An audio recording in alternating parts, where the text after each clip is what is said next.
Hey, it's Jose here, and today I'm going to show you how to publish a blog post on your Shopify store. If you have a Shopify store and you want to know how to use the blog, how to get blogging, then this is the video for you. Of course, this is a great way for any online store to promote itself. You can blog about your offers.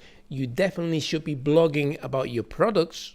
And you can also blog about special promotions and coupons and so on. Okay, so I'm in my own Shopify store. This is my demo store. All you're going to do on your dashboard is go to the online store icon here on your left-hand navigation menu, and that will load this page. Now, this is the themes page, and if you look here on your left-hand side, it's simply the first page that's on this section. That's why that page loaded. You want to click on the second one, which is blog posts, and that will actually take you to the blog. Now, I haven't created any blog posts, and that's why you're seeing this page. So let's click on the create a blog post button. Now, here's a super simple setup. This is a straightforward text editor that has all the things that you should be used to in a text editor. These are all formatting tools such as bold, italic, underline, and also a bulleted list and numbered list, as well as indents and alignment. You also have the ability to create links and add tables, add images, and add videos. Okay, so let's create a blog post. I'm going to call this my first blog post. So that's the title. Let me fix that there. And this is the body. So this is my first blog post. And what I'm going to do here is I'm going to copy and just paste this a few times, because you don't want to be watching me type here like this. So I'm just going to do this like this. Okay, so now we have a little bit of content. So this we can pretend is the first blog post. Now I'm going to select, let's say, this sentence, and I'm going to bold that. And of course, you know how these things work already. I'm just going through some of the tools here. I'm going to select and italize that bit. And I'll just show you one thing that I haven't actually mentioned. And this is the ability to create different headlines. So let's call this the headline. I'm going to highlight that text. And here under formatting, I'm going to select headline 1.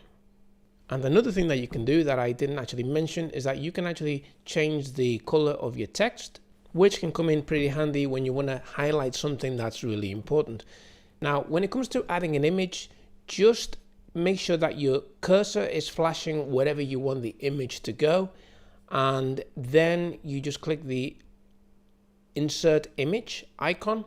And this will give you a number of options to add your image. You can upload a file from your computer if you have an image that you want to use. You can also choose any of your product images, or you can go to URL and type in the URL where the image actually resides. So what I'm going to do in this case is I'm going to actually choose one of my product images, and what I'm going to do here is I'm actually going to make that quite small, 160 by 160. Let's do that one. You'll see here that you have a menu where you can actually control the size of your image, and that's really handy. So once you have your image selected and you have the size that you want, you click on insert image, and there it is. Now you'll notice that the text is actually below the image and it doesn't look very appealing. So what you can do is click on the image again and then click on the image icon, because that's going to enable you to edit different attributes of the image. So if I click on that, you have the ability to add spacing to the top, bottom, left, and right. You also have an alignment feature, so you can align your image. And you have an option here to wrap text around the image, which is what we want to do in this case. So I'm going to click on that, and then I'm going to click on edit image. And you can see here that now the text is wrapped around the image. And that gets you a nice looking blog post. Okay, so we are ready to publish this blog post. All you have to do here is go to the top right hand corner where you see this visibility box, and you want to set the blog post to visible. And then you simply click save at the top of your screen, and that blog post is now published. Now, let me just tell you that you can actually set the specific publishing date. So you can click on this link here and you have a calendar. And this is really handy if you create a lot of blog posts and you want to schedule them to be automatically published, let's say, for example, 1 month ahead. And that way you don't have to keep logging into your dashboard to publish that post.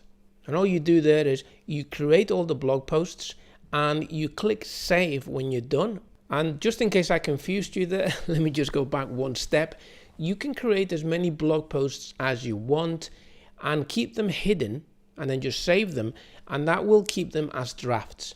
And you might want to do that if you're writing a long blog post or if you simply haven't finished writing the blog post. Let's say that you start and then you have to do something else. Well, you save the blog post, it doesn't go live, it's just there. And then the next time you log into your store, you can go back to your blog posts area and click on the blog post and continue writing. So that's where you would use that hidden feature. It stops them from going live and it enables you to build a library, if you like, of draft posts. Now, once you have that draft post completed, let's say that you log back in, you edit the post, you continue writing and you finish it, you have two options.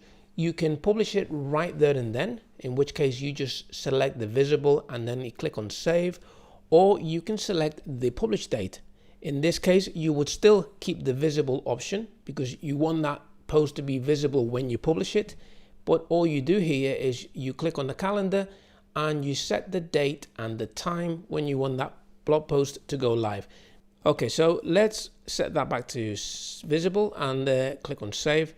And what I'm going to do now is I'm going to actually view the post. If you click on view here, right underneath your title, this will take you to the page where your blog post is actually published. So you can see how easy this is. Now, back in your dashboard, if you go back to the left-hand navigation menu and under online store, you go back to blog posts, what you'll see, let's click on leave page. What you'll see at this point is a list of all your blog posts. I've already published one, as you've just seen, so we have one there. If you wanted to edit this post, all you would do, or any post, all you do is you click on the title and that takes you back inside the blog post in edit mode. And all you do here is you make the changes that you want. Let's just do that actually. Okay, so I'm just going to type a few words. Actually, those are not words, those are just random characters. But when you do that, when you make any changes to your content, then the save button and the discard buttons will appear at the top of your screen. So all you do here is you make the edits that you want and then you click save and you're good to go. So that's how you publish a blog post on your Shopify store. It's straightforward, it's well worth doing, and you should be doing this to promote your products anyway. And on that note, click the link below this video and that will take you to another video, which is actually a power tip on something that I've been doing for a long time with my own online stores, and it helps you promote your products very easily and it saves you a lot of time doing so. So check out that tip, but before you do, while you're here, if you enjoyed this video, please subscribe to the channel and that way you can keep up to date with all these videos and all these tips. Take it easy and I shall catch you in the next video.